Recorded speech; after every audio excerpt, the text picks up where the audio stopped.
inclusión de los gentiles, obviamente. También negación que Israel de la carne es el único recipiente apropiado de las promesas hechas a Abraham. Eso es una parte del debate entre los cristianos y los judíos. Los padres de la iglesia no negaban que Dios había hecho un pacto con Israel, así como los gnósticos negaban eso. Negaron que Dios había hecho pacto con Israel. Los padres negaron que estas promesas eran exclusivamente para los israelitas. Ellos aclararon que las promesas eran para los israelitas creyentes. Así como Jesús había dicho en el Nuevo Testamento, yo puedo hacer hijos de Abraham de esas piedras. Mateo 3, versículo 9. Entonces, por ser judío nacionalmente hablando, o por raza, o por circuncisión, eso en verdad no hace un verdadero hijo de Dios. Otra vez, hay que tener el corazón circuncidado, limpiado, cortado por el Espíritu Santo para poder llegar a ser un hijo verdadero de Dios. Eso siempre ha sido el caso. No es nada nuevo. El hecho de ser un descendiente biológico en sí solo no hace a una persona hijo de Abraham. Ismael era hijo solo según la carne y no según el Espíritu. Así como el apóstol lo dijo en Romanos 9, versículo 6. No todo Israel es Israel. ¿Qué significa esa frase? No todos son creyentes. De corazón. Exactamente. No todos los bautistas son cristianos. No todos los luteranos son cristianos. No solo los presbiterianos son cristianos. No todos. Solo los que tienen el corazón cortado, circuncidado, separado, santificado por el Espíritu Santo. Cuando hablamos, ¿verdad? Esos son los que verdaderamente manifiestan lo que es el fruto del Espíritu, ¿no? Aquellos que cuando nacen, ¿verdad? Hay un nuevo nacimiento que se puede ver la transformación de la presencia de Dios directamente, ¿no? Sí, definitivamente que sí. Y también hay que hacer el otro punto. Y algunos de ustedes hicieron el punto durante el break, pero lamentablemente es verdad porque Cristo luchaba mucho con los fariseos, que externamente eran santos, obedecían detalladamente las leyes, pero su corazón estaba lejos de Dios. Y lamentablemente el hecho de ser pastor, el hecho de ser diácono o anciano o maestro en la escuela dominical tampoco no implica que esta persona en verdad haya nacido de nuevo. La persona puede ser un gran hipócrita, puede ser una persona que externamente obedece, pero en su corazón está lleno de rencor y de muchas cosas malísimas. Entonces, el Espíritu Santo tiene que tocarnos. Y no estoy hablando de la perfección tampoco, pero estoy hablando de una fe genuina. Estoy hablando de la necesidad de ser convertido por dentro. Gálatas 4, Romanos 8, es decir, que esa obra del Espíritu Santo es para mi beneficio. Me asegura de que soy hijo de Dios. Muy bien. Entonces, hay muchas cosas que Dios hace para que nosotros tengamos la seguridad. Y es la cosa subjetiva, es decir, emocional o espiritual, y que nadie más lo puede ver. Tú no puedes ver el Espíritu Santo hablándome por dentro, pero yo lo puedo sentir. Pero también habrá otras evidencias, ojalá, ¿verdad? Entonces, voy a dar un resumen muy breve. Para que yo tenga la seguridad de fe, y nadie es perfecto, yo voy a poner 95, 96, quizás 98% de mi confianza ¿en qué parte del pacto? ¿Confiamos en qué? En la promesa que Dios me ha hecho para bendecirme en el descendiente de Abraham.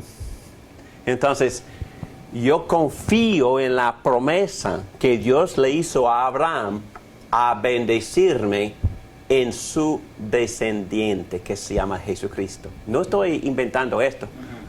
Pablo en Gálatas 3:16 dice que esa simiente es singular. Era singular, no plural. Era Jesucristo.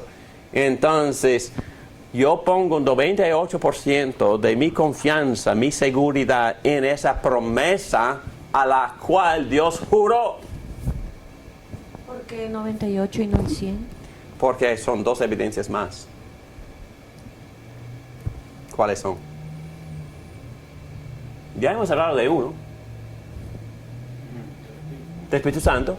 El Espíritu Santo testifica a mi espíritu en lo íntimo de mi corazón. Es que olvídese de los porcentajes, pero son tres cosas. Promesa, convicción interior de parte del Espíritu Santo que me convence, que me testifica que soy hijo de Dios. Es algo subjetivo, algo espiritual, algo que pasa dentro de mi corazón, de mis convicciones. Dios me da una paz interior. Paz, pero con cuidado, solo esa paz basada en qué? En Cristo. Todo va a la promesa de salvarme en Cristo, no en otra cosa. Claro. Hay muchas personas que tienen paz. Pero hay fruto también, ¿no? Hay fruto exterior. Que sería el tercero. Tercero. ¿Y cuál es? El tercero, Ujú. nosotros damos fruto. Sí. Bueno, el Espíritu Santo me da fruto. Da fruto El por medio Espíritu- a través de mí. Exacto. ¿Cuál es el fruto? ¿Cuál es el fruto? La bondad, las Sí, la obras. bondad y el fruto del Espíritu Santo, pero ahí hablamos de los 10 mandamientos. El fruto es mi obediencia a los 10 mandamientos, que es un resumen de todo lo que Dios me obliga en toda la Biblia entera. Pero hay que tener cuidado con eso también, porque cuando Cristo Jesús enseñaba sobre los 10 mandamientos en el Sermón del Monte, ¿a dónde fue Él constantemente? Cuando habló de robo, ¿Idolatría? cuando habló de... él empujó todo por dentro. Yo robo por codiciar. Cuando habló de adulterio, para adentro. Empujó eso Corazón. al corazón. Cuando habló de materialismo,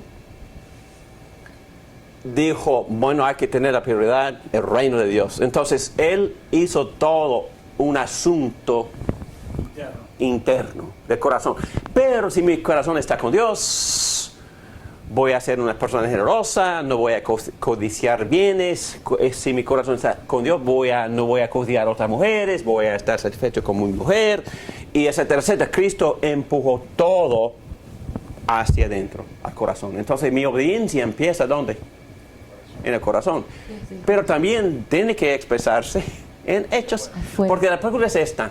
Recuerden cuando David se arrepintió de sus pecados en Salmo 51, y él dijo más o menos en la cuarta parte de ese salmo, Dios, tú no deseas sacrificio.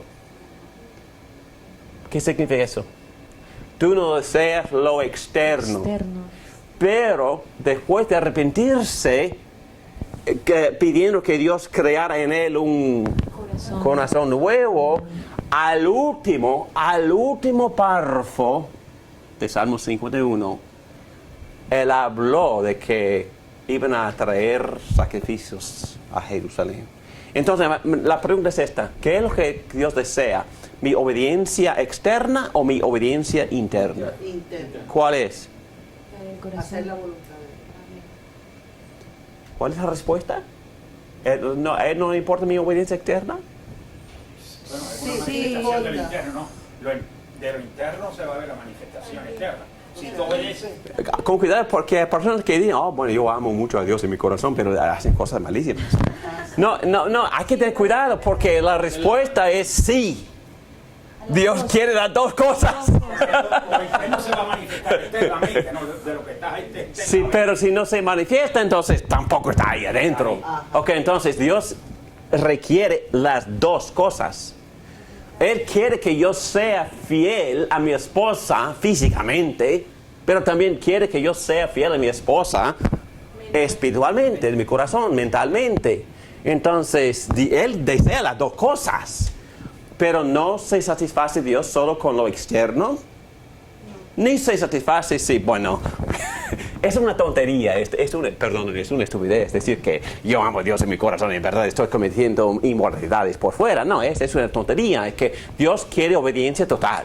Dios quiere obediencia íntegra, pero para no condenarnos a nosotros mismos, porque en un sentido todos hemos fallado, hemos intentado arrepentirse de muchas cosas y repetimos esas cosas.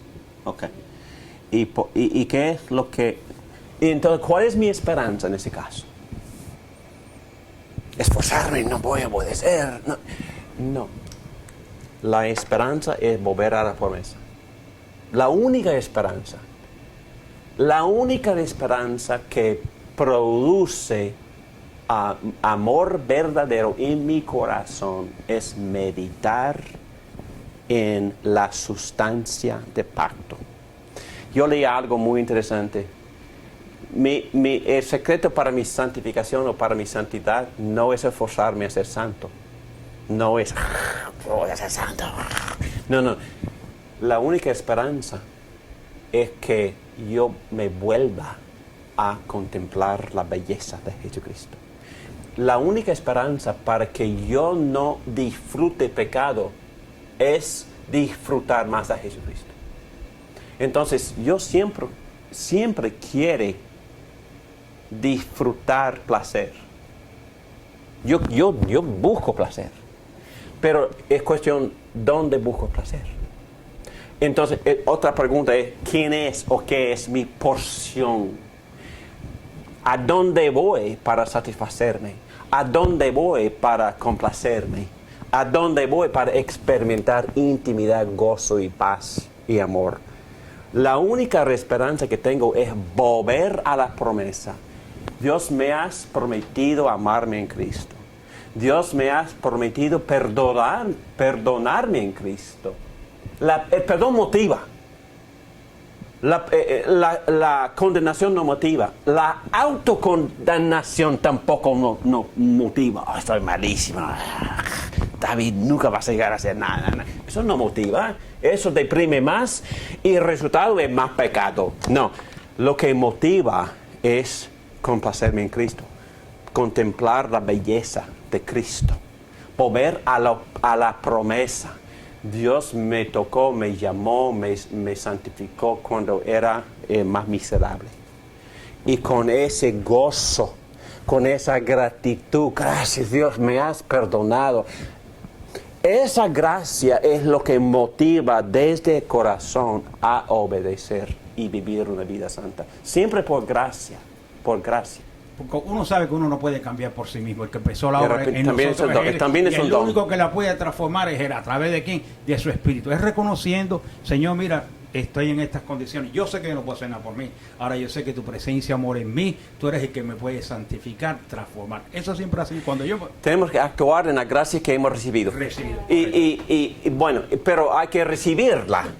El arrepentimiento también, la Biblia enseña que es un don. Es un don que Dios tira del cielo. Tírame el arrepentimiento. Ok, pero ¿cómo? Perdóname el ejemplo personal. Perdóname porque yo sé que el pecador número 1 del mundo. Quería estar en paz para poder enseñar esta lección. Y a veces, cuando no paso tiempo en mi relación con Cristo, no tengo paz. Y no me duermo bien. Anoche me profundicé. Me puse en la cama como a las 8:30, a las 9, para leer estas riquezas, para nutrirme en Romanos 3, en Romanos 4, en estas promesas increíbles que se encuentran en Hebreos, leyendo otra vez toda la historia, empezando en Génesis de Abraham. Qué maravilloso es ver la iniciativa de mi Dios de gracia. Qué beneficio, qué bendición, qué paz Dios me trae cuando contemplo la belleza de su soberanía y de su amor y de su sacrificio en Cristo. Esto es lo que nos motiva. Eso es lo que cambia el corazón. Eso es lo que nos pone el corazón en paz. ¿Qué dice Nehemías? que el gozo del Señor es mi fortaleza. Entonces, Dios, por favor, ponme en paz contigo. Déjame sentir tu gracia. Perdóname por todas mis maldades. Pero no solo pedir, pero el contemplar por meditar en la belleza de esta gracia. Para poder enseñar, no solo para enseñar, pero para poder experimentar, disfrutarla y para poder amar. Yo quiero enseñar amando. Yo los amo, pero a veces en mi carne no los amo muy bien. Yo sé, ustedes lo saben también. Se dan cuenta, ¿no? No, es que para poder amar cuando estoy enseñando, hay que volver al número 1. Todas las promesas, las riquezas que se encuentran en la gracia, en el pacto de la gracia. Volver a la promesa. La promesa es lo que nutre. La promesa es lo que motiva. Yo tenía un profesor en el seminario que cuando hablaba de la seguridad de fe, un gran teólogo, él siempre decía, no quería ir más allá de la promesa. Yo sé que vamos más allá de la promesa. Por eso puse 95% en la promesa. ¿Me entiendes? Por supuesto, vamos a obedecer. Tenemos que obedecer. Pero obedecemos por gracia. Porque la obediencia también tiene que fluir a través del corazón y de los motivos del corazón. Muy bien. Otro uso de los primeros padres de concepto de pacto fue continuidad. Ustedes han escuchado esta palabra, ¿verdad? Continuidad. Vamos a hablar de continuidad y de discontinuidad. ¿De qué estamos hablando? ¿Continuidad de qué? De los ambos testamentos. Recuerden que algunos no tienen uso ninguno para el Antiguo Testamento y solo enfocan en el Nuevo. Algunos, no quiero mencionar nombres, pero he escuchado pastores predicando en la televisión, pastores evangélicos que dicen que olvídense del Antiguo Testamento. No, cuando los primeros apóstoles salieron predicando el Evangelio, ¿basado en qué? El Antiguo Testamento. Y basaron la gracia. Pero que ellos insistieron, y Cristo mismo en Lucas 24 insistió en que el Antiguo Testamento hablaba de quién? De él mismo. De él mismo, en otra palabra. Y Pedro, que dijo, yo sé que he citado estos versículos cada vez que nos reunimos porque me impresiona tanto. En primera de Pedro, versículo 10 de capítulo 1, dice que el Espíritu de Cristo estaba en el profeta, avisándole o comunicándole al profeta acerca de los sufrimientos de Cristo y las glorias que han de venir. En otras palabras, el Espíritu Santo cuando habló con Moisés y con Isaías, le reveló ¿a quién? A Cristo. En Juan 8, Cristo mismo dijo que Abraham regocijó en ver mi día. Lo vio y se alegró. ¿Qué? Jesús mismo dijo que Abraham entendía lo de Cristo. Jesús mismo lo dijo que sí. Abraham entendió que lo que Dios le había prometido no era de carácter solo físico. Cuando habló de la tierra prometida, estaba hablando de qué? De una patria mejor, del reino de Dios. Y Pablo dice que Abraham entendió que Dios le había prometido el cosmos. Entonces, Abraham entendió más de lo que la gente cree que entendió. Él entendió. Entonces, cuando estamos hablando de continuidad, estamos diciendo que el mismo contenido del Evangelio, de la gracia, la misma sustancia, Jesucristo, del pacto de la gracia, es lo mismo en el Antiguo Testamento de lo que es en el Nuevo Testamento. Continuidad. continuidad. El mismo mensaje, el mismo tema, el mismo pacto, continuidad. Hay diferencias, pero estamos hablando de lo que los dos tienen en común. Que el Nuevo Testamento no existiría si no existe el Antiguo. Exacto. Es Es un imposible. cumplimiento del Antiguo. Es una continuidad. Continuidad, exactamente. Pues vamos a ver. Y lo interesante, y también ayer, y gracias a Dios que tenía tiempo para hacer esto, gracias a Dios que Dios me da tiempo para hacer estas cosas. Volví a los escritos de Juan Calvino, porque en sus institutos él tiene un capítulo sobre continuidad y otro capítulo sobre discontinuidad. Fantástico lo que él enseña en esos dos capítulos. Continuidad. Los padres de la iglesia primitiva también usaban la idea de la teología del pacto para mostrar la continuidad del plan de Dios para la redención, ese mismo plan. Por ejemplo, en la obra de Ireneo, la demostración de la predicación apostólica, él muestra que hay un plan unificado de la redención en los pactos con Noé, Abraham, Moisés y David para todas las eras. Hay un plan unificado y consistente que se revela a través del Antiguo y el Nuevo Testamento. Importantísimo ese punto. Y entonces, Ireneo, interesantemente, él nació en 130. Era discípulo, fue ordenado por el obispo que se llama Policarpo. Policarpo era discípulo de Juan. Y para mí es de mucha importancia ver que este padre de la iglesia entendía que Dios tiene un solo plan de redención, un solo plan revelado en el pacto con Noé, en el pacto con Abraham, en el pacto con Moisés, en el pacto con David y cumplido en Cristo. Esto es formidable, porque lo que estamos poniendo la base de que los historiadores de los hombres del primer siglo, del segundo siglo, del tercer siglo, hasta el cuarto siglo, ellos enseñaron la Biblia, ellos enseñaron el Evangelio, el plan de redención en términos de una Biblia unificada bajo un solo pacto. Muy bien. Pero también hay diferencias, ¿verdad? Discontinuidad. Los padres de la iglesia primitiva también usaban la idea de la teología del pacto para mostrar la discontinuidad en el plan divino de la redención.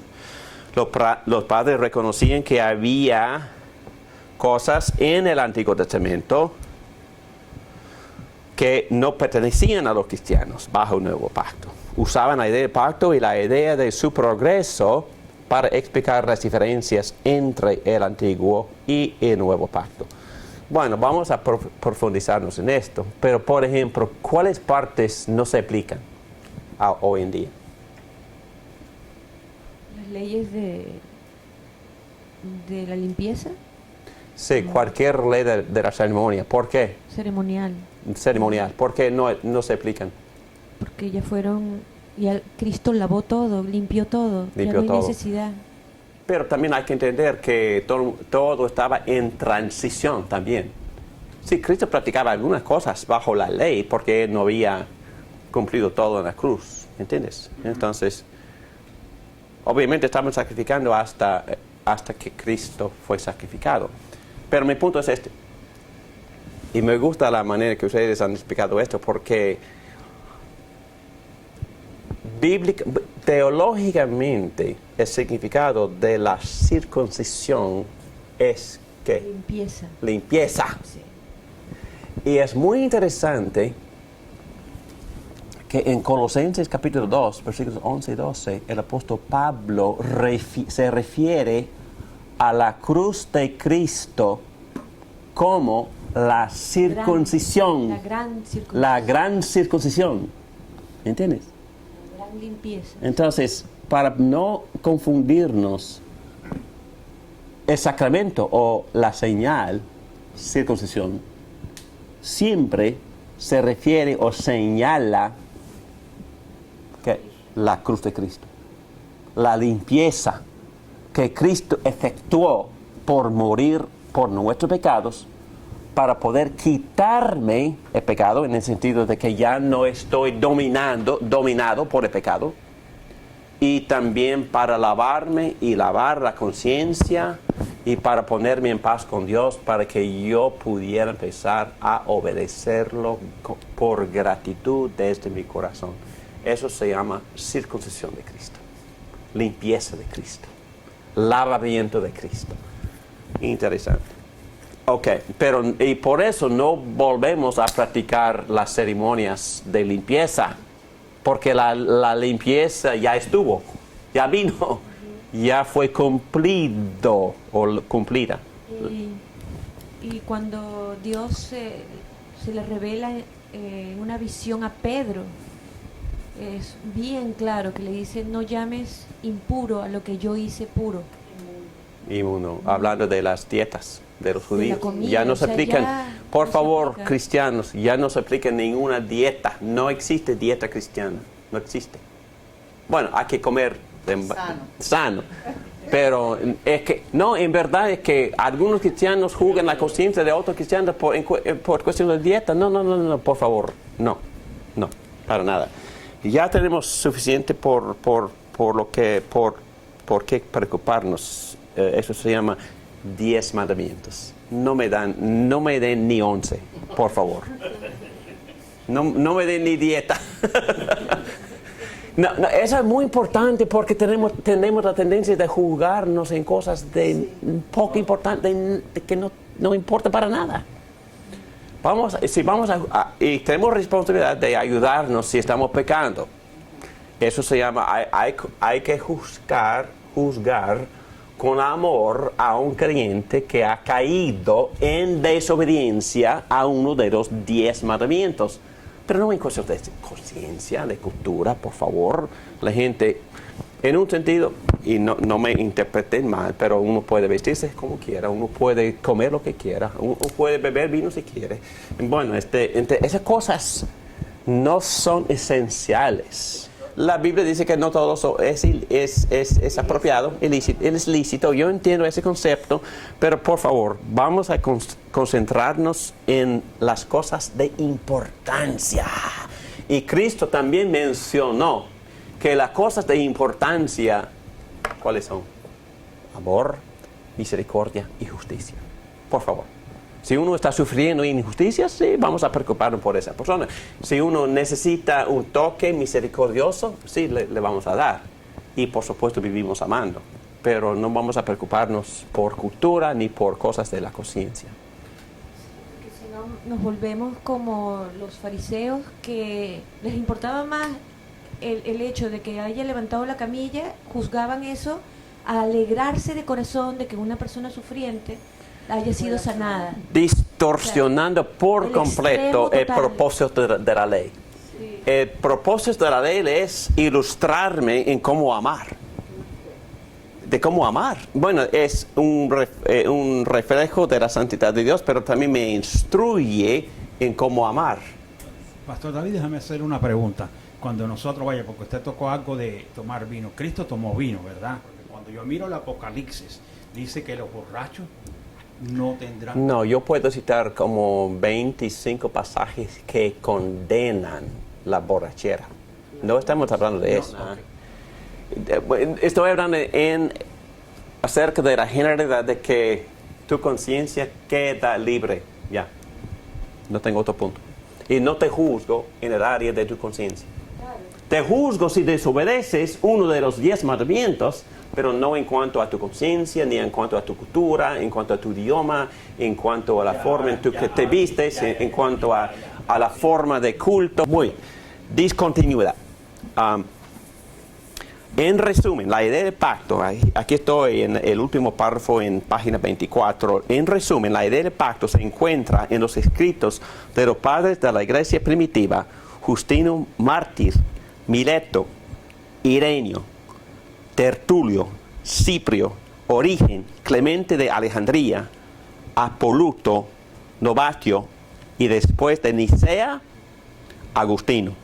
Los escritos de Agustino son muy importantes en las ideas de los reformadores, pero Agustino también dependía de los padres de la iglesia primitiva para ayudarse en la formación de sus conceptos teológicos acerca del pacto. Por su contacto y diálogo con los judíos, los primeros padres nos ofrecen enseñanzas muy claras en cuanto a este concepto de la naturaleza y propósito del pacto. Es verdad que los reformadores también citaban con frecuencia las enseñanzas de los padres de la iglesia primitiva. Calvino, en el siglo XVII, también citaba muy a menudo los escritos de los padres, especialmente en los capítulos acerca de la continuidad y discontinuidad en los institutos de la religión cristiana. En resumen, la idea de pacto no es nueva. Era una gran parte del pensamiento de los padres de la iglesia de los primeros 4 siglos.